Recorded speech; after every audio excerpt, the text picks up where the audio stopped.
ISVP, faculté de théologie. Frédéric Adou, chercheur théologien. Pourquoi l'ISVP et quel est son axe de recherche? L'ISVP pratique la recherche sur les difficultés du vécu et les pathologies de la foi. Pathologie parce que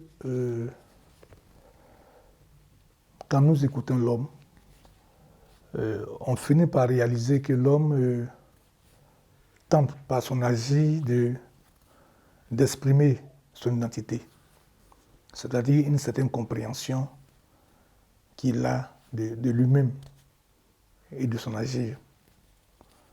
Il essaie de se définir une existence à partir des valeurs qui lui sont propres. Et dans cette existence-là, la chose de Dieu va lui apparaître.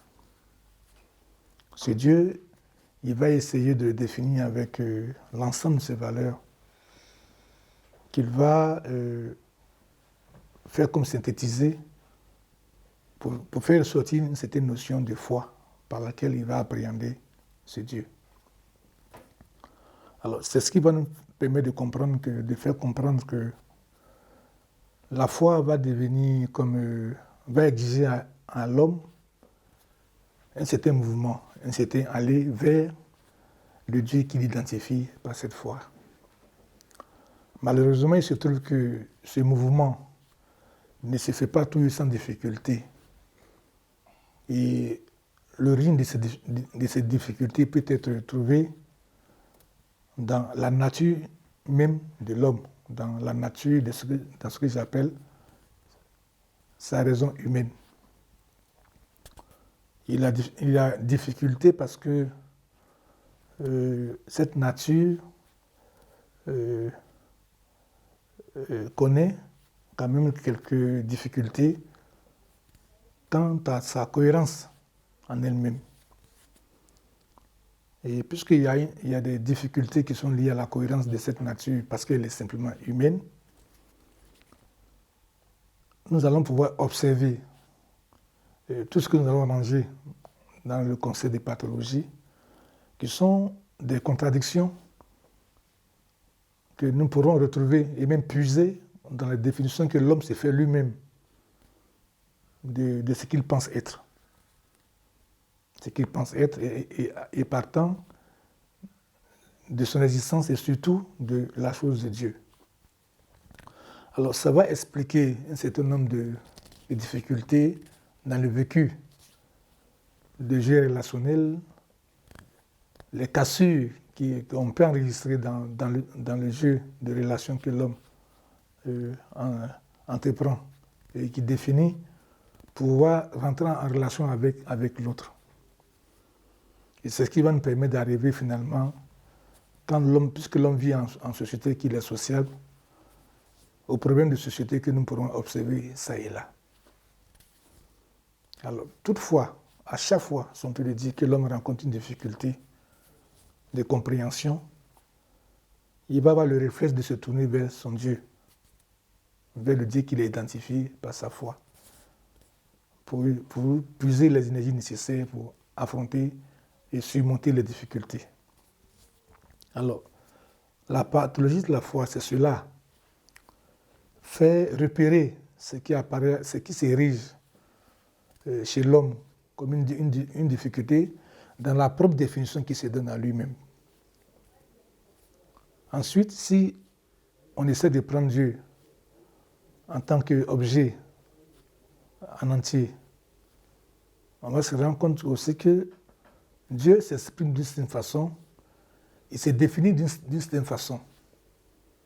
Alors on pourra observer qu'il y a quelquefois, il y a souvent même, pour ne pas dire quelquefois, des divergences, des incohérences entre l'expression que Dieu fait de ce qu'il est et la façon dont l'homme l'appréhende. Donc, puisqu'on parle de Dieu, on va quand même faire une petite différence on va scinder la notion de Dieu en deux grandes catégories, principalement. D'abord, le Dieu des religions révélées et le Dieu pour tous des religions qui n'est pas révélé. Donc, le concept de la pathologie de la foi va nous permettre de prendre l'homme tel qu'il est, avec ou sans la considération, avec ou sans la notion qu'il s'est fait, c'est Dieu, qu'il fait du Dieu qu'il appréhende par sa foi. Donc on pourra partir, grâce au concept de la pathologie de la foi, aller du simple athée, ou baisser simplement aux non-croyants, et aux croyants, et quel que soit, et pour ce dernier, la définition qu'il donne à ce Dieu-là. Pour dire que le concept de la pathologie s'intéresse à l'homme. Finalement, s'intéresse à l'homme et à l'effort qu'il fait pour l'aider un tant soit peu à améliorer, à trouver des réponses que nous pouvons appeler les réponses de sa foi, pour, disons, qui peuvent lui permettre de réaliser le bonheur qu'il forme de par son aspiration. Alors, c'est le but principal de l'existence de la faculté, la faculté de théologie, où nous allons, disons, créer les conditions pour saisir du mieux que possible, l'homme dans cette attitude-là, dans ce comportement qu'il a. Donc, le concept de la pathologie va nous permettre quand même de faire comprendre que,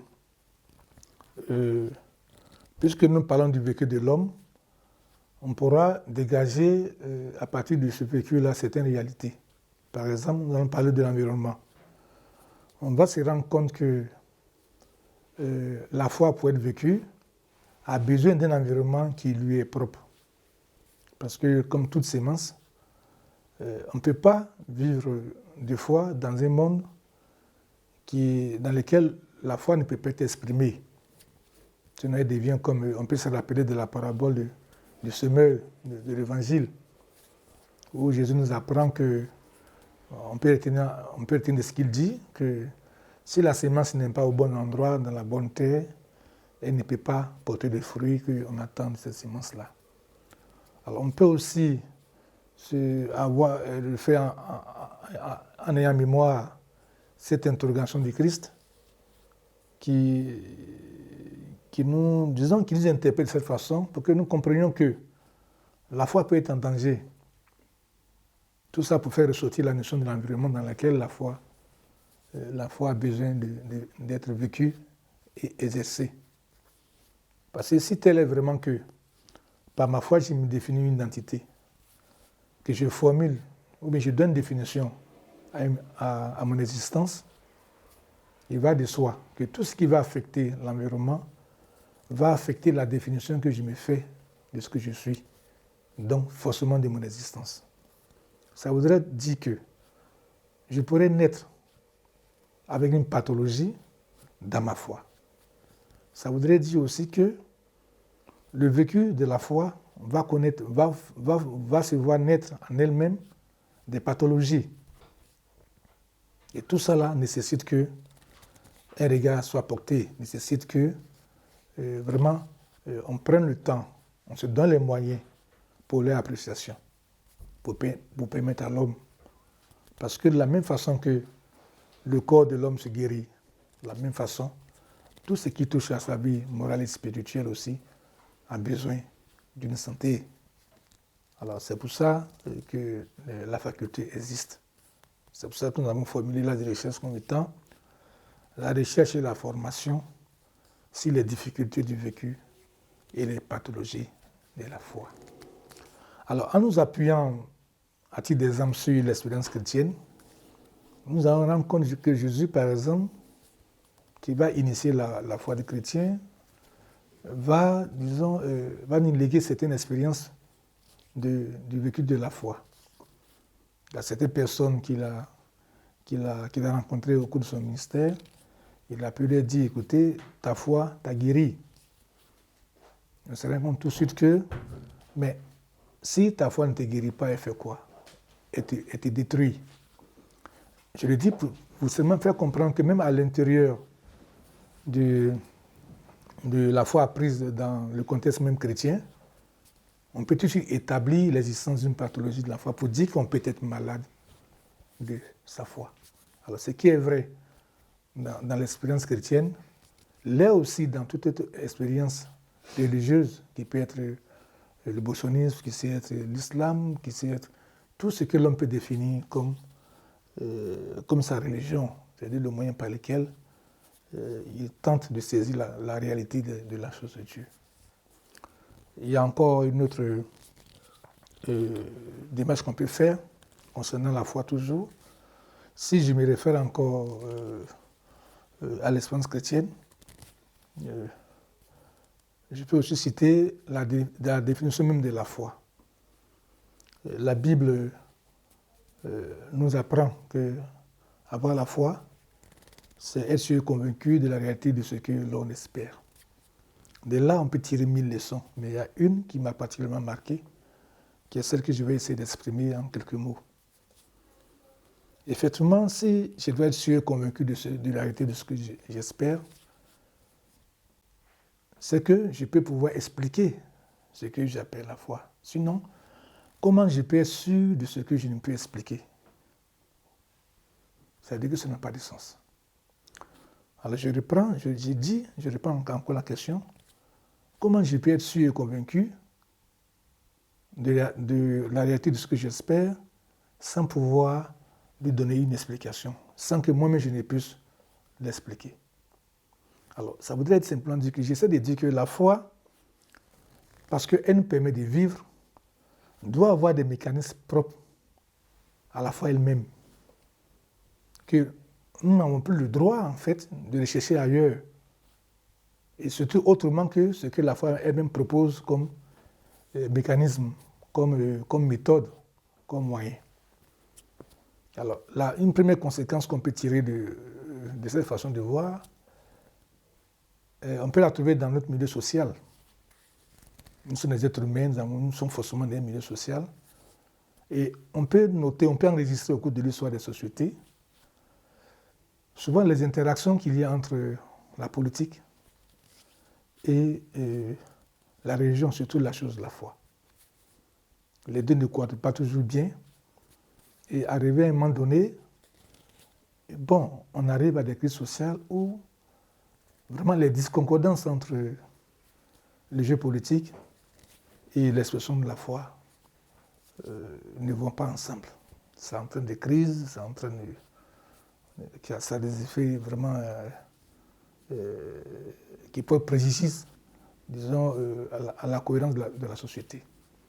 Alors j'essaie de faire comprendre que simplement par l'approche que l'on fait de la chose de la foi, peut résulter un ensemble de comportements, peut résulter un ensemble de faits sociaux qui, à cause de leur importance là, méritent qu'on prenne le temps vraiment d'étudier et de comprendre. Parce que de toute façon, la foi, quelle que soit la définition qu'on lui donne, a besoin d'être affermie, a besoin d'évoluer pour correspondre, pour être des réponses adéquates à l'évolution sociale et du monde en général. Donc on ne peut pas se passer du besoin de la recherche. On ne peut pas se passer du besoin que constitue, le moyen même que constitue la foi, disons la recherche pour notre avancée, pour notre développement. Alors le mot est lâché, vous entendez foi, on est arrivé au mot développement, et on peut continuer à cause du caractère important, vraiment absolument important de la foi dans la vie de l'homme. Alors c'est toutes ces difficultés-là qu'il faut rechercher, classer et trouver les moyens de trouver des réponses, disons, plus ou moins efficaces pour permettre à l'homme un vécu qui corresponde, disons, aux définitions qu'il donne à son bien-être et à son bonheur. Donc c'est un chantier qui est vaste. C'est, on le dirait en termes plus simples, c'est une grande tâche, c'est une grande vocation, c'est une grande mission que nous sommes appelés à faire et pour laquelle nous faisons comme lancer un appel pour que tous ceux qui peuvent s'y reconnaître viennent pas, pour qu'avec le talent propre, ils peuvent nous aider dans la mesure du possible, parce que ce sera le travail scientifique, c'est cela, le travail qui veut, voilà, il faut que nous arrivions à intéresser ceux qui peuvent l'être pour que nous puissions avancer dans notre démarche. Parce que l'impact social, il est réellement grand. Parce que là, je parle de développement, on peut même arriver à une pratique médicale, parce que du moment où la foi permet la guérison, au nom du Christ par exemple, lève-toi, marche, il y a nécessairement des leçons que nous pouvons tirer. Parce que cette foi-là, l'expression de cette foi, elle ne peut pas rester, disons, hors de notre compréhension. Il faut forcément qu'on puisse trouver le moyen de l'intégrer à notre compréhension pour qu'on puisse en avoir une maîtrise suffisante pour le communiquer et disons, le rendre accessible à notre vécu de tous les jours. C'est la seule condition pour que nous puissions avancer véritablement dans cette voie. Et comme Jésus, dans l'expérience chrétienne, a vu venir les choses qui nous a comme interpellés sur la nécessité de faire attention à la foi, on ne peut plus se cacher pour dire que, et ce n'est pas usurpé de dire que nous devons tout faire pour comprendre au mieux ce moyen que nous avons entre les mains.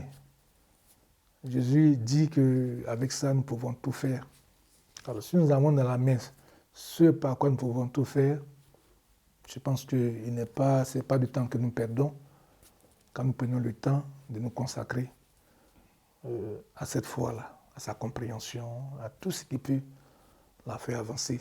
Surtout, à cause de l'interpellation qui nous est faite, à tout ce qui peut nous permettre de conserver et de pérenniser la foi. Donc, la recherche sur la foi, elle va englober tous ces aspects-là. Et à la fin, on va se rendre compte qu'aujourd'hui, nous sommes à même de montrer qu'on pourra dégager, puisque nous parlons de l'existence de l'homme, de son vécu, on pourra dégager une notion sociologique de la foi. On pourra dégager une notion anthropologique de la foi. On pourra même dégager une science de la foi. Parce que pour que la foi garde sa cohérence, pour qu'elle ne soit pas, elle puisse se libérer des difficultés de l'implantation des religions dans les sociétés, du fait de leur existence dans le monde, et puis se libérer d'un certain nombre de choses qui, au bout du compte, finissent par nuire au développement de la foi. Il faudrait que la foi puisse faire montre de sa capacité à produire les moyens de sa propre saisie. C'est le seul gage pour nous, en tout cas, pour que la foi puisse se porter bien et pour le bonheur de tous. Donc, plusieurs choses pourront sortent de ce concept-là. Et nous allons voir que c'est cette étude-là, je donne un exemple très simple, c'est cette étude-là qui a permis de dégager le concept d'une théologie de la pauvreté, où l'homme est pris d'une situation sociale, et sociologiquement il est pris d'une situation qui permet de dire qu'il est pauvre. Nous le prenons, nous analysons, nous recherchons, et nous arrivons à montrer que dans cette situation, Dieu est présent. Dieu est présent et quand nous regardons, quand nous apprenons à comprendre la nature de la foi dans l'expérience chrétienne, on peut arriver à démontrer effectivement que dans cette situation, elle n'est pas gratuite, qu'elle nécessite et elle mérite une autre lecture, dont les moyens restent à déterminer. Mais nous avons fait déjà des travaux en ce sens-là, pour permettre d'expliquer, disons, les réalités qui se superposent à ce que nous observons dans notre vie courante. Donc, c'est faire comprendre l'immensité du travail, c'est faire comprendre les enjeux, les perspectives en fait qui nous sont offertes par ce concept-là. Donc, tout ce qui est déphasage que l'homme exprime dans la saisie qu'il fait de lui-même, va nous intéresser. Tout ce qui est projet qui naît de l'aspiration de l'homme pour tendre vers une certaine idée de Dieu va nous intéresser. Et tout ce qui nécessite, tout ce que nous devons trouver pour améliorer l'environnement de la foi, d'abord définir cet environnement et l'améliorer, nous intéresse. Et nécessairement ne peut que nous intéresser. Donc c'est pour expliquer tout ça que le concept de la pathologie de la foi existe, que nous avons fait exister et sur lesquels sont les sujets sur lesquels nous travaillons. Donc la faculté reste ouverte, surtout dans ce département qui concerne la pathologie, où déjà nous avons essayé de déterminer, disons de mettre en place ce que nous appelons un carnet de santé spirituelle. C'est-à-dire qu'à partir d'ici là, on pourra, le croyant qui a un moment donné éprouve des difficultés au niveau de sa vie morale et spirituelle, quand il nous rencontre, on va lui mettre un carnet, on va consigner dedans ce que nous avons observé comme pathologie, et puis à côté, consigner les propositions de foi que nous avons faites, les remarques que nous avons faites, pour permettre un certain suivi de sa foi. Ce qui est intéressant, c'est qu'au sortir de là, n'importe quel homme de Dieu, tous ceux qui gèrent dans leur quotidien la chose de la foi, pourront avoir un appui pour apprécier, disons, les efforts qu'ils mettent en place, en œuvre, pour essayer d'apporter un soulagement et affermir la foi des autres. Je pense que ça sera un pas assez intéressant parce que l'un des intérêts de cette façon de faire, c'est quoi? Je vais vous citer seulement un, vous allez comprendre, que maintenant on n'a plus besoin, en quittant un homme de Dieu pour aller vers un autre, ou bien en quittant un praticien de la foi pour aller vers un autre, de refaire tout le travail qu'a fait celui qui nous a précédés. On va nécessairement arriver à une certaine harmonisation de notre démarche. C'est ce que cela va inclure, une certaine harmonisation de notre démarche et de nous obliger nécessairement, en tant que praticiens de la chose de la foi, à se préoccuper, à s'informer, à comprendre la démarche que l'autre, celui qui nous a précédés, a fait. Et ce que nous faisons, nous devons nous arranger à ce que celui qui va nous suivre aussi, qui va suivre notre patient, ou bien le croyant qui est momentanément en difficulté, va faire. Donc, à un moment donné, on sera obligé d'uniformiser notre langage dans la pratique que nous avons de la religion et ce qui touche la chose de la foi. C'est intéressant parce que, en uniformisant, on pourra faire converger nos ressources, nos talents, et les faire sortir chacun dans ce qui est spécifique pour accroître le rendement et rendre l'action de la foi encore plus efficace. Parce que nous avons beaucoup de difficultés. Je vais encore vous en citer une autre encore. La comptabilisation de l'agir de Dieu dans notre existence. On entend Dieu, je prends toujours l'expérience chrétienne, et Dieu dit des choses dans le sens de ma sagesse est une richesse, la foi est une richesse, mais comment arriver à apprécier la foi comme une richesse si on ne peut pas comptabiliser? Parce que personne ne peut nier que la notion de richesse découle de la capacité qu'on a à comptabiliser ce qu'on a. Sans comptabilité, on ne peut pas apprécier valablement que nous avons des ressources. Sans comptabilité, la gestion même de ces ressources-là finit par créer problème. Donc du coup, la saisie que l'on fait de la richesse et sa réalité finit par nous échapper. Et comme ça nous échappe, ce qu'on croit avoir au nom de la foi devient difficile à cerner et on ne peut pas en vivre véritablement. Donc c'est encore un autre problème qui est du ressort de la pathologie de la foi, qui va nous demander, et ce travail est en cours, qui va nous demander de trouver un mécanisme pour que le croyant, qu'il soit chrétien ou non, quelle que soit sa religion, ait des moyens pour réussir cette comptabilisation des effets que procure sa foi. Et un autre aspect plus encore intéressant que je prends pêle-mêle comme ça aussi, est la saisie du don. Dans toutes les religions, vous entendez parler des dons, de Dieu qui est unique, qui dispense des dons. Mais aujourd'hui, il nous est facile de démontrer que le don va au-delà de sa simple manifestation pour être, disons, le classement, la fixation de l'agir de l'homme dans celui de Dieu. Puisque à travers le don, nous tous nous savons que c'est Dieu qui est à l'origine du don. C'est Dieu qui initie le don. Donc le don peut avoir une autre compréhension en ce sens que, puisqu'elle réunit, elle peut permettre de saisir tout ce que Dieu va faire et donner la conscience à l'homme de cet agir-là, l'homme pourra différencier son propre agir de ce qui peut être l'agir de Dieu. Parce que Dieu agit à travers le don. Donc, comprendre son don, comprendre ce que le don nous demande, c'est comprendre la volonté de Dieu en tant que tel. Mais l'intérêt, c'est quoi du don? Et l'avocat, c'est quoi? C'est que nous faisons la même chose, mais cette fois-ci, le don nous donne le moyen de différencier ce qui vient de moi-même, qui possède le don, et ce que le don m'inspire. Ça veut dire que j'ai fait le même acte de boire, de manger, de chanter, mais ce tas de chanter et de faire ce que j'ai envie de faire, le don me donne le moyen de distinguer, de trouver deux origines possibles. Ça veut dire que je peux chanter de moi-même, ou bien je peux chanter parce que Dieu m'inspire la chanson que je fais.